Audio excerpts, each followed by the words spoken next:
या देवी सर्वभूतेषु शक्तिरूपेण संस्थिता नमस्तस्यै नमस्तस्यै नमस्तस्यै नमो नमः।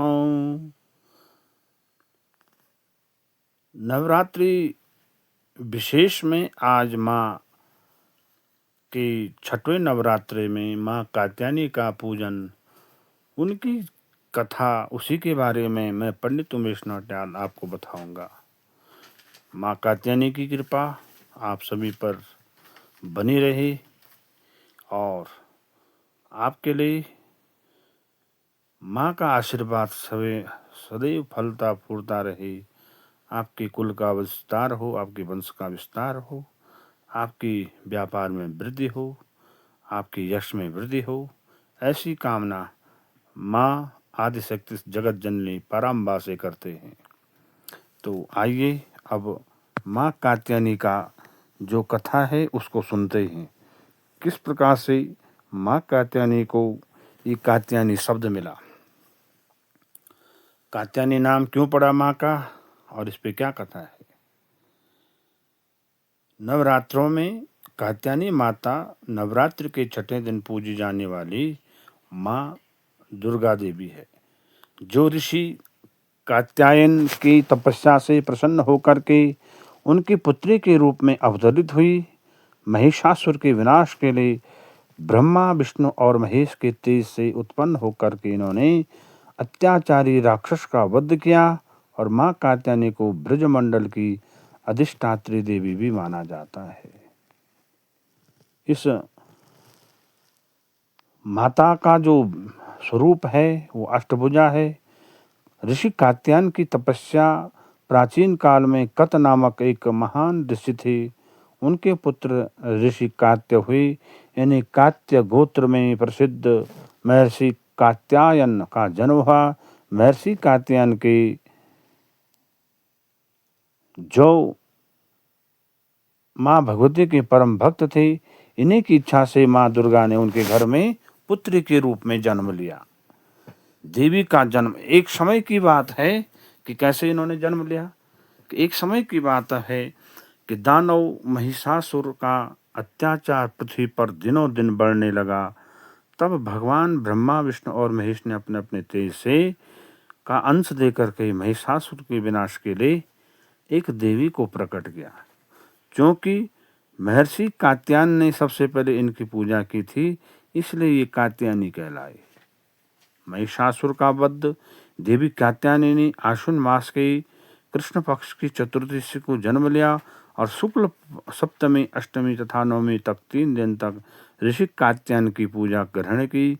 इसके बाद दशमी को माता ने महिषासुर का वध किया, इसलिए इन्हें महिषासुर मर्दिनी भी कहते हैं। महिषासुर मर्दिनी के नाम से भी जाना जाता है। महिषासुर मैया की जय। कात्यायनी माता का जो स्वरूप है अत्यंत चमकीली और भास्वर यानी तेजस्वी है। उनकी 4 भुजाएं हैं, दाहिने हाथ अभय और वर मुद्रा में हैं, जबकि बाएं हाथ में तलवार और कमल का फूल है। माता का वाहन सिंह है। मान्यता है कि भगवान कृष्ण को पति रूप में पाने के लिए ब्रज की गोपियों ने यमुना तट पर, कालिंदी यमुना के तट पर इन्हीं माँ कात्यायनी की पूजा की थी। माँ कात्यायनी अमोघ फलदायिनी है। इनकी उपासना से भय, बाधाएं और नकारात्मक शक्तियां दूर होती हैं। इनकी पूजा से विवाह में आने वाली बाधाएं दूर होती हैं और यह अर्थ, धर्म, काम, मोक्ष चारों को प्राप्त देने वाली है। इसकी पूजा से ये चारों चीजें प्राप्त हो जाती हैं। कहा जाता है कि जिन कन्याओं के विवाह में विलंब हो रहा है या जिनको मन इच्छा वर की प्राप्ति चाहिए, वो इसी कात्यायनी माँ का पूजन, उनका व्रत लेकर के कात्यायनी की पूजा करके मनोवांछित बल की प्राप्ति कर सकते हैं। नव दुर्गा के 9 स्वरूपों में देवी के जो 6वें स्वरूप में देवी कात्यायनी का जो पूजन किया जाता है, उसमें षष्ठी को बड़े धूमधाम से मनाने का विधान है पहले से ही। सनातन धर्म में, सनातन संस्कृति में देवी के इस स्वरूप की महात्म्य कथा जो ऋषि कात्यायन से जुड़ी होने के कारण जो कात्यायनी नाम पड़ा और महिषासुर का जो वध से जुड़ी हुई है देवी कात्यायनी की महिमा की रोमहर्षक कथा है। कात्यायनी का स्वरूप अत्यंत उज्जवल होने के साथ ज्योतिर्मय था और पुराणों में निहित कथाओं में इसमें देवी भागवत में और मार्कंड पुराण में कात्यायनी माता की कथा का सविस्तार वर्णन मिलता है। पुराणों में निहित कथाओं के अनुसार कत नाम के जो ऋषि थे उन्हीं से उनके पुत्र जो कात्य थे और तदंतर कात्यन ऋषि थे उन्होंने जब माँ की पूजा की तो और पुत्री के रूप में उन्हें प्राप्त करना चाहा तो माँ ने भी उनकी पूजा को स्वीकार किया और उन्हीं के नाम से इनका नाम कात्यायनी पड़ा। बड़े प्रेम से कात्यायनी का पालन पोषण उन्होंने किया और पृथ्वी पर दुराचारी महिषासुर का उपद्रव सारी समय तब लांग रहा था। उसी समय प्रजापति ब्रह्मा, देवादिदेव महादेव और विष्णु भगवान ने कात्यायनी के पास जाना उचित समझा और वहीं कात्यायनी देवी से जुड़ी जो ये पूजा है उससे प्रसन्न होकर के कात्यायनी देवी ने समस्त देवताओं को आश्वासन दिया कि मैं समय आने पर उस भयंकर राक्षस महिषासुर को मार गिराऊंगी। तो वर्तमान में देवी कात्यायनी समस्त ब्रजमंडल की अधिष्ठात्री देवी के रूप में प्रतिष्ठित भी है और स्कंद पुराण में देवी कात्यायनी के बारे में ये उल्लेख मिलता है कि उनकी उत्पत्ति परमेश्वर के सांसारिक क्रोध से हुई थी। नवरात्र के छठे दिन देवी दुर्गा के स्वरूप की पूजा का काफी महत्व है। ऐसी मान्यता है कि देवी कात्यायनी की पूजा में लाल और सफेद रंग के कपड़े पहनना बहुत शुभ माना जाता है। मान्यता तो ये भी है कि माँ कात्यायनी के चरणों में अपना सब कुछ समर्पित करते हुए उनकी आराधना करने वाले भक्तों को उनके दर्शन प्राप्त हो जाते हैं। देवी के इस स्वरूप के पूजन से भक्तों में अद्भुत शक्ति का संचार होता है और देवी कात्यायनी का ध्यान गोधूली बेला में किया जाना चाहिए। और इसका जो मंत्र है ओम देवी कात्यायनी नमो। ओमकार जैसे निर्विकार स्वरूप वाली देवी कात्यायनी की कृपा व शुभ दृष्टि हम पर बनी रहे, हम उन्हें बारंबार नमस्कार करते हैं। मान्यता है कि देवी कात्यायनी को शहद अत्यंत प्रिय है, इसलिए नवरात्र के छठे दिन देवी कात्यायनी की पूजा में शहद या शहद से बनी चीजों का भोग लगाना चाहिए। देवी कात्यायनी के विधिवत पूजन के पश्चात महादेव की पूजा करने की भी मान्यता है।